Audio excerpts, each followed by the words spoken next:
Inspector sir நமஸ்காரம் sir. Sir இந்த நியாயத்தை கேட்டீங்களா சார்? எல்லாம் கேட்டுக்கிட்டு தான் இருந்தேன். பாத்தீங்களா சார், தெரு வழியா என்ன இழுத்துட்டு வந்தாங்களே சார், என் மனசு என்ன பாடுபட்டிருக்கு சார்.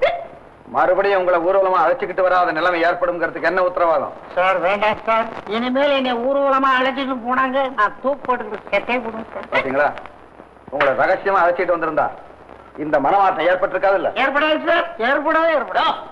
உங்களை மாதிரி கௌரவம்னு சொல்லிட்டு இருக்கிற ஆளுங்கெல்லாம் தப்பு பண்ணும் போது தெரு வழியா ஊர்வலமா கூட்டிட்டு வந்தா தான் திருந்துவீங்கன்னு இன்ஸ்பெக்டர் ஸ்ட்ரிக்டா சொல்லிருக்காரியா? இனிமே எப்போதாவது மதுபானத்தை பத்தி நினைச்சா உங்க மருமகளும் கௌரவம் கண்ணுக்கு முன்னால வந்து நிக்கும் இல்ல? கண்டிப்பா நிக்கும் சார், கண்டிப்பா நிக்கும் சார். சார் தெரியாத்தனமா நான் குடிச்சிட்டேன், என்னை மன்னிச்சு விட்டுருங்க சார், போயிடுறேன் சார். மன்னிக்க வேண்டியது கோர்ட், நாங்க இல்ல. ஐயோ என்ன சார், குடங்குடமா காய்ச்சறான், பீப்பா பீப்பாயா விற்கிறான். நான் இன்னைக்கு ஒரு நாள் தெரியாத்தனமா அவங்க கிட்ட வாங்கி குடிச்சிட்டேன், இதுக்காண்டி கோர்ட்டுங்களே சார்.